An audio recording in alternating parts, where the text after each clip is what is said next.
called the subway. There's a tough act. I want to thank the Missouri Progressive Action Group and the Ethical Society for putting this on, for all of you being here, and all these panelists. I've worked with every one of you at some point, pleased, and certainly Don Marsh, who represents the last vestige of real journalism.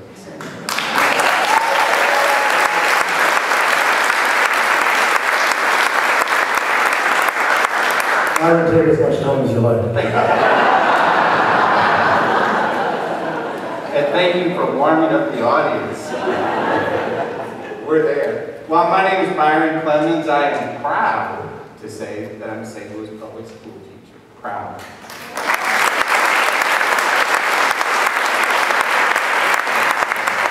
And I'm proud to be a union member.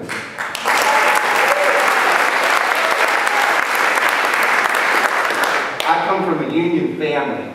My grandfather was a union coal miner. I brought his carbide lamp, is sitting right there right now. He then was a teamster. My other grandfather was an operating engineer. My father was a machinist for McDonnell Douglas and then Boeing. So I get the union thing. It's what brought us the middle class.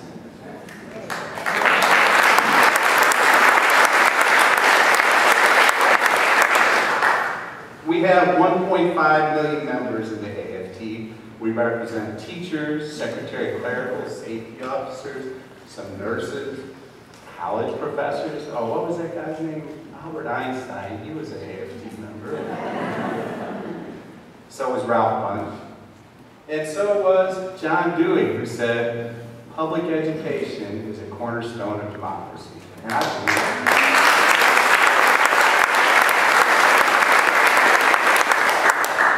So here we are, the canaries in the coal mine, public employee unions. They come after us first. And it's a bipartisan issue. They see the mayor of St. Louis, who's a Democrat with a tiny little D, going after the firefighters' pension fund. He got $300,000 from Rex Sinquefield. Is it related? I don't know. He talks about local control of the pension fund. The way it works now for public employee pensions, there's state statute that protects our pensions. He wants to ignore that and control it himself. But there we go. Chris and I have had the burden of knowing about ALEC for a while before some other people have. We started seeing these bills that look remarkably familiar. We hear from our brothers and sisters in other states, and they would see us have a bill and say, hey, look for this one, it'll be coming. And there it shows up, and they just put Missouri in the slot, and it's the same bill. And we start seeing it over and over again. I heard some booing and hissing when some names were mentioned, like Rex Sinquefield. I understand that he's a very personable human being and face-to-face, and he funds some good things like chess. He happens to have the largest chess piece in the world in St. Louis. It would happen to be a white piece, and it happens to be a king. So we'd see these ALEC bills pop up, and there would be the same one in Colorado or Illinois or Florida, and we started keeping track of them. Dwight Schnarr, of course, had the Autism Tax Credit Scholarship Voucher Bill, and just you've heard of all this stuff before. When you hear a thing that's just exactly the opposite of what it sounds like, it's not going to help children with autism. It's a voucher bill. It's to take money away from public education. So we see it in one state and then another. John, who first worked on some of these issues years ago with Rex Sinquefield, coming up with a bill with All Children Matter. It was a voucher bill, and he happened to track where some of the money was being spent. Oh, Ed Martin was a lobbyist for Rex Sinquefield at that time. Yeah, he's running for office again, I hear. Rex Sinquefield is a multi-billionaire. He ran Dimension Fund Advisors, made billions of dollars. He attempted in California and Chicago to do the same kind of things he's been able to do in Missouri, but you can't have lunch with an alderman in Chicago for the amount of money he spends to buy a whole lot of legislative wherewithal in Missouri. These folks all work together. And so for us, ALEC writes the bills, but Rex Singfeld and Michelle Reed have pushed those bills. Early in the session, I mentioned this to Chris earlier, I was in one of the sessions getting ready to testify, and I noticed someone sitting in front of me with a laptop, and she had listed, she worked for Students First, had all the names of the proponents who were going to come and testify with a group called BAO, which is an AstroTurf group funded by Rex Singfeld and the Walton Foundation. They all had yellow scars paid for by Rex Singfeld. They all drove it up on vans together. There's more than one AstroTurf group. There's a woman named Katie Cassis who happens to run one of those groups for Rex Singfeld. Martin Cassis' wife, incidentally, works for Rex Singfeld. Just want to be clear. And I'm not looking at one individual person and pointing them out, but Jane Cunningham, Lord. Jane Cunningham.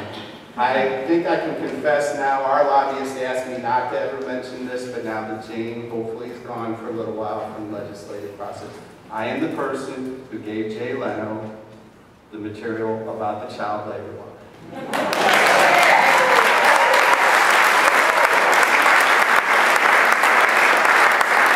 Jane sits up there in the legislature and says she's there for the children. She wanted to gut child labor laws, another ALEC bill.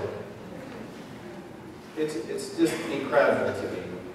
So the ALEC's Education Task Force had Jane Cunningham and Scott Dickhouse, who are co-chairs of the National ALEC program. And they sit down with people from for-profit entities. Now, I think some of you know about Rick Santorum and how he still owes $330,000. His children were virtual homeschooled by a computer. He claimed to live in Pennsylvania, but his children lived in Virginia. When the Pennsylvania school district found out about it, they wanted their money back. Surprise, surprise. That's the kind of thing you don't think of immediately. Virtual schools, well, we already do distance learning. That seems all right. So picture this monster, a school district in Missouri, let's say St. Louis Public Schools, did virtual schools online, and children from Kansas City could go to that school, and St. Louis Public Schools could make a profit from it. Or a virtual charter school. Well, that leads to some of the things that have happened this year that we had some fights over. HB 1526, to take away tenure and seniority from teachers, right? 90% of teachers are bad teachers, is that correct? And tenure means that a bad teacher gets a job for life. Isn't that true? No. Well, that's what I hear in Jefferson City. I misunderstood. No, tenure means you get a right to due process. You get a hearing in a kangaroo court run by the school district. That's all it means. That's what tenure is. You have a right to a hearing. That's all. They wanted to do away with seniority. Seniority is a union issue. Now, why is it that school districts across the country go by seniority? Why do businesses go by seniority? Because it's the fairest way to avoid having an EEOC suit for discrimination, for somebody hiring their cousin or firing someone who would or would not sleep with them.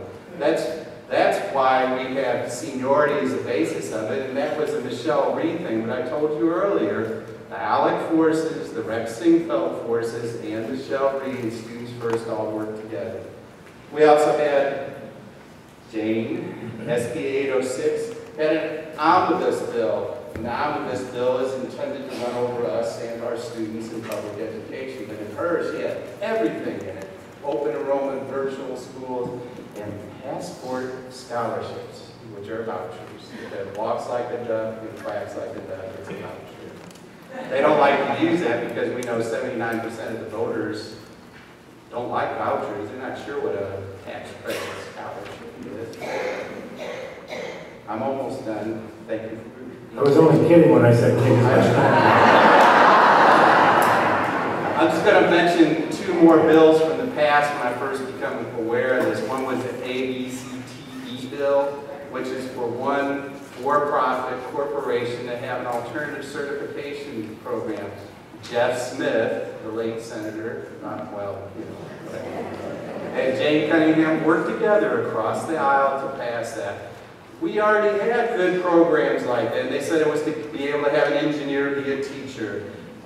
We already had a program through the University of Missouri that had cohorts of people, but actually supported them, and they got into the classroom and they supported them in their cohort. They became real teachers when they were done, not some fill in the blank. Remember those matchbook applications? Once upon a time, they said we move matches before training. That's what ABCT is. You pay a fee and then you become a teacher.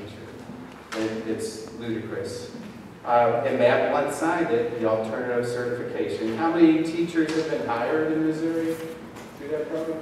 Oh, that's right. 0. Districts don't want to hire. They would prefer to have good teachers.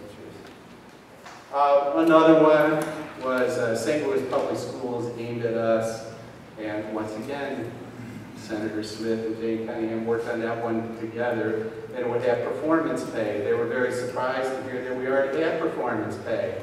Of course, it's never been funded by the state. In this one, a teacher would give up their tenure and their seniority to take part in the performance pay, but it might or might not be funded by the state from one year to the next. So how many people signed up for that wonderful thing? An ALEC bill, of course.